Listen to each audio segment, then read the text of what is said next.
want to switch. I love the way your story with God at the center being the constant. We are shifting to different pillars around. Yes. So let's go back to this one. Now we can talk about you becoming the CEO of Nabo Capital. In fact, when I was introducing you, I'm like, do I say CEO? Do I say MD? You get what I mean? Yeah.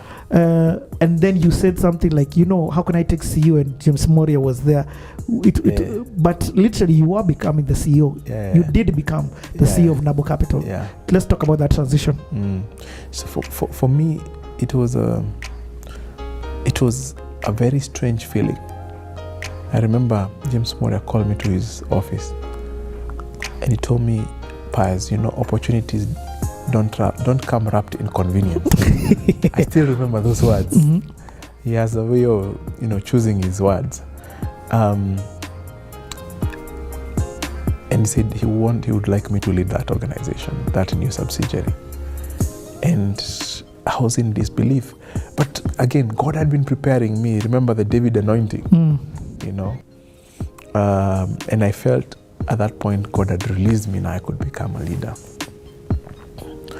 And just having an office separate from everybody else, it was also a very strange feeling because I felt like I was being taken away from my family. I was so used to being with these other guys, Now your brothers and sisters. Yeah, my brothers and sisters. Now my office is set apart. It has I have a cubicle. We was used to sitting on open spaces. And talking across the desks. Now here I am. I'm like, God, I'm seated in an office, in a corner office somewhere. And now I'm recruiting, I'm having my strategy, I'm having my board. It was just amazing and overwhelming at the same time. But then it started growing in me. And I think his words were very wise. Opportunities don't come wrapped in convenience. I was feeling the inconvenience. In fact, I was like, by the way, is it that I did something so wrong that this is the way you want to kick me out, But he was seeing far. He was seeing far, and the trust that he put on me. Bestowed to you, yeah. It's something that I can only say he is one of those destiny helpers in my life. And I honor him for that. So James Mworia, how did you do it? It was simple. You have the alignment of vision. Yes. You have a clear strategy. You have an aligned team. Yes. And we focus on execution. Yes. And I think the key thing for us was focus. Yes. So focus was a key vision, pillar of our strategy, if you recall, because initially,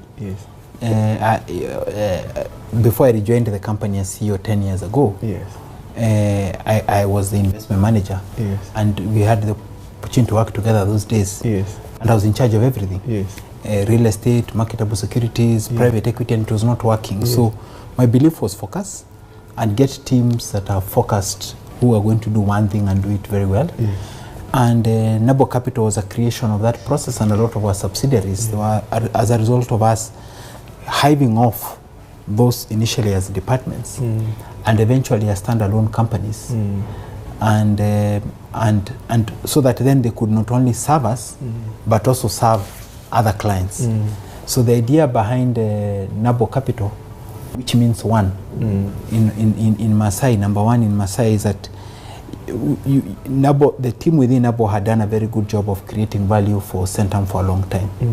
So the objective was that why don't you democratize that and create value for other investors, just as you've created for Centum. So it's sort of an abundance mindset, and span it off as a standalone subsidiary with a man called Pius as its first MD, and who remains its MD, and you had your team with you, and Centum was the first client, and I remember even in my discussions with you, I kept on telling you I don't want to be the biggest client of Nabo. Actually, I want to be the smallest client of Nabo, because it means then this organization will have grown, and you can now serve the entire range of clients, from institutional clients to retail clients to sovereign wealth funds, and that's what Nabo has done very successfully, even as you serve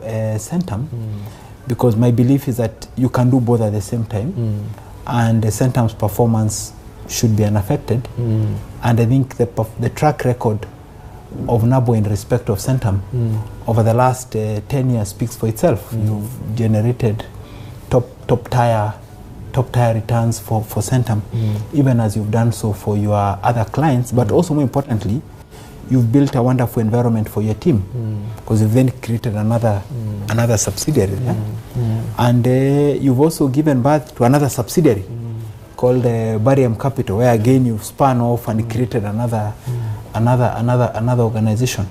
So that was the thinking around Nabo, and I'm happy that it is now perpetuating itself, and it's a standalone company that is profitable, that is viable, that has its own board.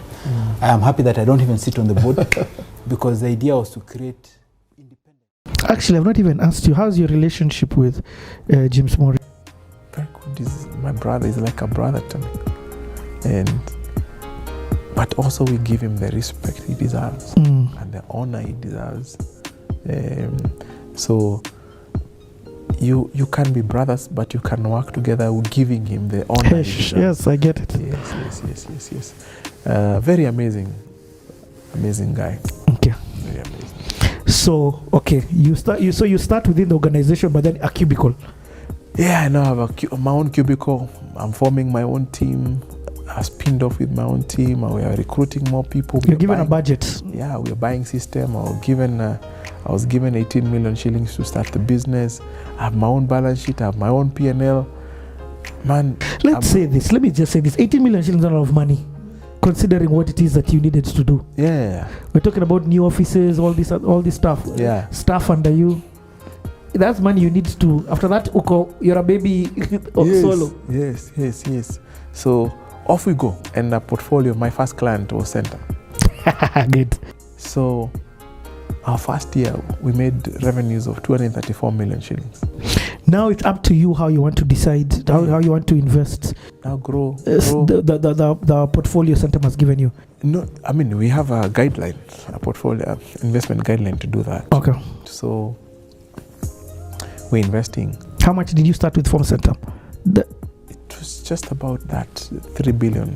Okay. Yes. What you had before? Yes. Yes. Okay. Yes. So we start off and we did some amazing business. That's when I got clients from London. I got this client. I think that year we made 100 million from that client. Having started a business with 18 million. What? Yes. So we were flying. Is this a client that you had previous relationships with? So what happened? You just jumped on a plane and went to London to get... We had a very different relationship with one person. Then they moved to another organization. So he became the key to that organization. So we did a lot of stuff for them. And we made 234 million revenues that year. That year? That year. Our first year. So 18 million grew in a big way. Did you start getting, I don't want to call them private investors, but what's the word for you? Yes, that's a one private investor.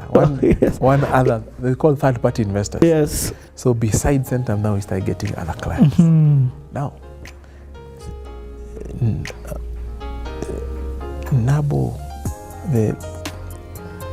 the beginning of Nabo was, I think, what I would say, the third most important decision of my life. Because Nabo gave me a platform to do what God had been teaching me all along since 1988.